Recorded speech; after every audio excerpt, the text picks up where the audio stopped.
최근 유엔에서 아주 흥미로운 보고서가 하나 나왔습니다. 지금 시리아의 상황을 한마디로 두 개의 얼굴이라고 표현하고 있는데요. 한쪽에서는 평화를 향한 정말 놀라운 진전이 보이는가 하면 다른 한쪽에서는 여전히 갈등의 불씨가 꺼지지 않고 있다는 거죠. 오늘 이걸 좀 자세히 들여다보려고 합니다. 시리아가 마주한 이 극명한 대조, 그 속에서 과연 어떤 미래를 그리고 있을까요? 자, 여기서 우리가 던져야 할 질문이 바로 이겁니다.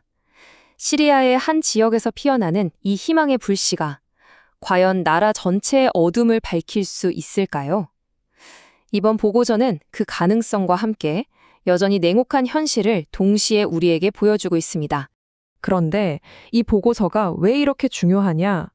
바로 유엔 시리아 담당 특별 부사절인 클라우디오 코르도네의 첫 공식 보고이기 때문입니다.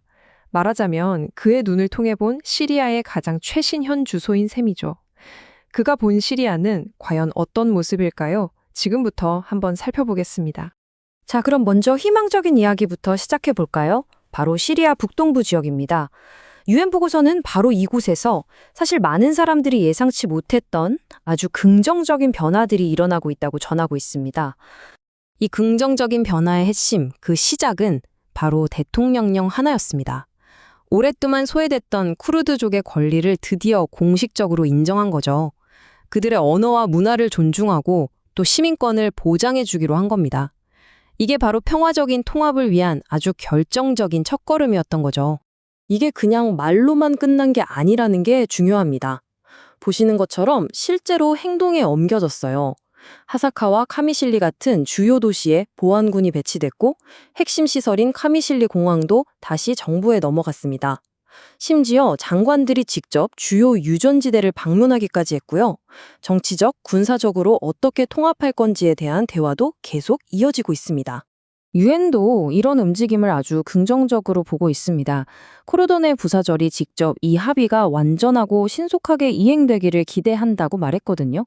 이건 단순히 정치적인 통합만 하자는 게 아니에요. 진짜 중요한 건 집을 잃고 뿔뿔이 흩어졌던 사람들이 다시 안전하게 자기 집으로 돌아올 수 있게 하자는 그런 진정한 평화에 대한 바람인 거죠. 하지만 이렇게 좋은 소식만 있으면 얼마나 좋겠어요. 이 희망적인 분위기 속에서도 아주 큰 숙제가 남아 있습니다. 바로 ISIS와 관련된 문제죠. 이게 상황이 참 복잡하다는 걸 보여주는 대목입니다. 지금 이 문제를 해결하기 위해서 크게 세 가지 움직임이 있어요. 첫째는 유엔이 관련 구금 시설들을 아주 샅샅이 지켜보고 있다는 거고요. 둘째는 시리아인이든 외국인이든 ISS 용의자들을 재판을 위해서 이라크로 보내고 있다는 점입니다. 그리고 마지막으로 가장 중요한 건 이 모든 과정이 그냥 막무가내로 진행되는 게 아니라 국제법에 따라서 공정하게 처리되어야 한다는 거죠. 이 과거의 찌꺼기를 어떻게 처리하느냐에 이 지역의 미래가 달려있다고 해도 과언이 아닐 겁니다. 자, 그런데 이게 이야기의 전부가 아닙니다. 지금껏 우리는 북동부의 긍정적인 변화를 봤잖아요. 그런데 같은 시간 시리아 남부에서는 정말 정반대의 상황이 펼쳐지고 있었습니다. 통합과 진전이 아니라 공격과 긴장이 계속되고 있었던 거죠. 네, 맞습니다. 유엔 보고서가 두 번째로 주목한 곳이 바로 시리아 남부의 계속되는 긴장 상황입니다. 북동부랑은 분위기가 정말 180도 달라요. 보고서에서는 이 긴장의 원인으로 이스라엘의 몇 가지 행동들을 구체적으로 언급하고 있습니다.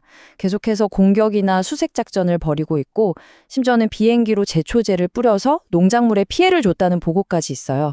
이건 명백히 1974년에 맺었던 병력 분리협정을 어기는 거다라고 딱 집어서 이야기하고 있습니다. 상황이 이렇다 보니까 유엔의 입장은 아주 명확합니다. 모든 관련국들을 향해서 제발 좀 국제법 지키고 시리아의 주권이랑 영토는 존중해달라고 다시 한번 강력하게 촉구한 거죠.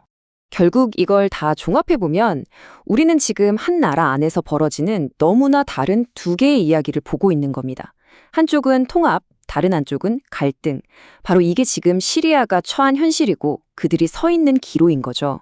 자, 그래서 마지막 질문은 이겁니다. 한쪽에서는 이렇게 평화를 향해 나아가고 있는데 다른 한쪽에서는 여전히 갈등의 불씨가 꺼지지 않고 있어요. 이런 상황에서 과연 시리아가 지속적인 평화를 만들 수 있을까요? 유엔 보고서는 이 무거운 질문을 우리 모두에게 던지고 있습니다. 결국 시리아의 미래는 이 희망과 갈등 두 이야기 중에서 어떤 쪽의 힘이 더 세질지에 달려있지 않을까 싶네요.